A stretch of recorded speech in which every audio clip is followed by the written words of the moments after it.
Book Dragons. It's Matilda here, and I wanted to talk about the books that I read in January. It was quite a lot of books actually. I read 1, 2, 3, 4, 5, 6, 7, 8, almost 9 books in January. And the first one I read was Divine Rivals by Rebecca Ross. And I already talked about that in another video together with a friend.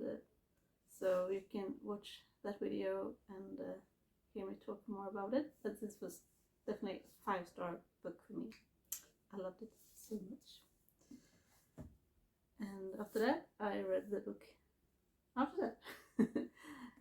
Ruthless Vows by Rebecca Ross. And it was, this was also a 5-star book for me. I think I liked Divine Rivals a little bit better because it was more romantic. And this was a little bit more, it was darker. But yeah, I really love those. So go watch that video where we talk about it. And then I finished 4 Seasons in Japan, which I started in December, but I didn't bring it with me over my holidays, so because I wanted to bring some thinner books. And this is also a 5-star book for me. I really, really loved it. It's a very special book. It's a book in a book, because it's about an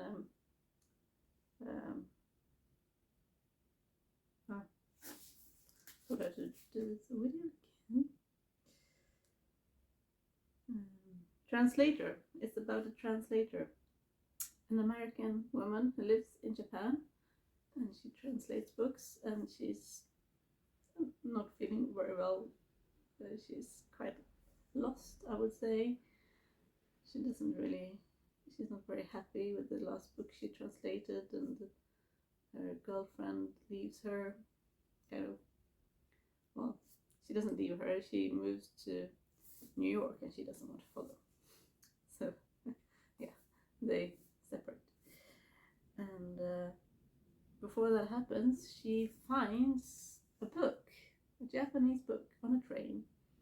And is really intrigued by it. And we got to read that book, so that's the book in the book. And that's actually the story I like most. And that's about a young man, he's 19, I think, maybe 20, who has to move and live with his grandmother outside Hiroshima, up in the mountains. So he feels very isolated there, and she's a very special woman, I would say. She's not very good at showing love and compassion. Not how we are used to it anyway. She does show, after you get to know her, you really like her actually, because she's sweet. She doesn't really know how to show it, but she does try her best, and she really tries to encourage his art, because he's a really good artist. And when he gives her picture, she doesn't say thank you or anything, but she frames it and put it up in her cafe where she works. So it's really a book about relationships and misunderstandings and art, I would say, and also about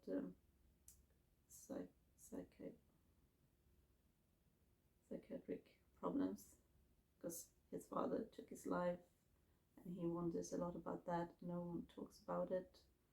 And the woman I talked about in the beginning, she's not well. So it's a lot about loneliness, I would say. And it's so beautifully written, and this relationship between this young man and his grandmother is so sweet. Quite hard sometimes, but mostly I really, really love it. And the cat. She has a cat, and they have a cat, a stray cat. So, 4 Seasons in Japan by Nick Bradley. Yeah, great book. And then I read Piranesi by Susanna Clarke. which was a read for me. I read this maybe 2 or 3 years ago, and really liked it. And now I read it again with the book club that I'm in, and really, I think I actually liked it better this time, because the first time I was waiting for something magical to happen. And it's not really magical in that sense. It's not fantasy, but it is. I mean, it's not. There are strange things, definitely, and yeah, you should go into this book not knowing so much. So I don't want to say so much, but it's sweet and intriguing and quite dark. I really like Pierne's writing in his diary, because the whole book is his diary entries, and how he talks about his so inspired by the house he lives in. It's this huge place in his own world, and I can't explain it. I shouldn't explain it. This is the thing about this book. Everyone says, just go into it knowing nothing. I give this 4.5 stars. So really good, I must say. And sometimes I just go through some parts that I didn't feel very much about. And then I read, also for a book club, another book club, One Dark Window by Rachel Gillick, which is really fantasy, kind of dark fantasy, but not too dark for me, because sometimes when I read really dark fantasy, I really feel disgusted, too much blood, too much explanations, which I didn't feel with this. I was really intrigued by the magic system. It's different cards, where every card is has this specific magic. Like one card can make you invisible, and one card can make you control other people, or you can mind talk, and there are very few. Some of the cards there's only 2 of, I think 3, and it's this Elspeth Spindle who's the head girl in this book, and she has magic she's not allowed to have, because in this kingdom, it's a kingdom surrounded by mist and trees, and every royal, well, every rich family in this book has a tree name. I don't know if everyone has a tree name, but the ones we get to meet do. And she's a spindle, and then there's the Rowans, who are kings, and a lot of different families. And it's a romance book. It's dark. It's very funny. She's possessed by one of the cards, you could say. She touched one of the nightmare cards when she was a child, and somehow she got the nightmare inside her. And because she had this sickness, they have this sickness in this kingdom, which if you get it, if you survive it, you will get magic, and that's magic that's not allowed to have. So the king's destriers, his people working for him, they catch people and probably kill most of them off if they're not a magic that actually can help. And I don't want to tell you too much about this book either, because it is a mystery. And I read another book after that one, but then I read this, the second book. It's a duology, Two Twisted Crowns, and I really love the second book as well. Probably more, because you get to know more, it explains more. In the first book, get to see how Elspeth gets really upset with her cousin because she grew up with her cousin. Her cousin is this lovely, fun, sweet girl, and Elspeth also being very mysterious because she hides her sickness, she hides the nightmare, but her cousin is totally different. And she agrees to marry the king's oldest son, who's a horrible person, and Elspeth is so shocked that she just agrees to this. And as a reader, we understand that her cousin doesn't really do this for her own sake, really. She does it for the kingdom because she has hope to make things better, which is so obvious for me as a reader, but not for Elspeth. But in the second book, we do get to know her cousin more. And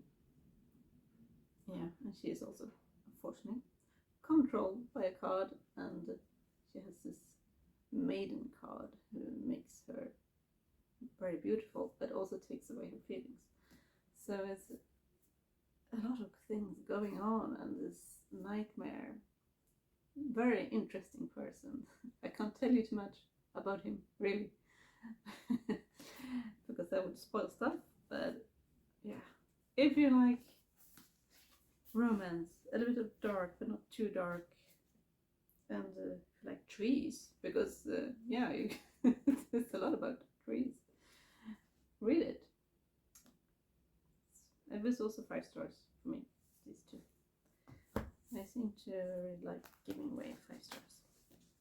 And the book I read between those 2 books is also a reread for me, Spinning Silver, which is a perfect winter read. And it was really cold here in Sweden when I read this. Spinning Silver by Naomi Novik, a big favorite of mine. This is the second time I read it. And you follow 3 women, young women in this book. Miriam and Wanda and Irina. And this is set in like a Russian winter world. They never say they are in Russia, and they don't say the names of cities that I heard of. But it's, Russian inspired. There's a Tsar. And Miriam, she's a daughter of a moneylender. And Wanda is daughter of a very poor family. Her mother is dead, and her father is just a horrible person. And Irina is a daughter of a duke. So you follow these 3 women, and Miriam and Wanda, they know each other because they live in the same village. Well, Miriam gets to know Wanda because when she takes over her father's business, because he's not very good at money lending, because she's so fed up with the people in the village. And this book is really a lot about being the outsider, Jewish family, being Jewish overall. And so when she takes over the business, she goes to Wanda's father and say, "You haven't paid," and he has no possibility to pay because he's drinking up all the money. She said, "Well, then your daughter can work for us," and in that way she actually saves Wanda, because she hates being in that family. And you get to know them, and Wanda gets to eat food. It's a beautiful book. And later on we get to meet Irina, and she has some magical blood. I think it was her grandmother or great grandmother. It was a Stark, who is this magical fey beings, winter beings. And Miriam talks a little bit too much about how she managed to make silver into gold. The Stark king hears this, so he comes to her home and says, "You have to change this into gold." And she's kind of shocked. I was like, "How am I supposed to do that?" But she takes the money into the city, visits her grandfather, and meets this man who is a silversmith, or makes things. So he makes a ring of the silver, and they sell it to the Duke, which is Irina's father. So that's how they get connected. And we get to follow Irina, and she's not very pretty. Her father is kind of disappointed in how we're going to marry her off. But when he gets the ring, because he gets the ring, he says, he wants more, of course. And the next time the king visits Miriam, it's much more, and so she goes back to the city, and they make a necklace, and that one is given to Irina, and they get a lot of money of that, so they can get it back. And when Irina gets this necklace, she can see the stark winter world through her mirror. Yeah, I know I'm talking a bit too much about this book, but it's so good. It's fascinating magically, but the best part is the relationships and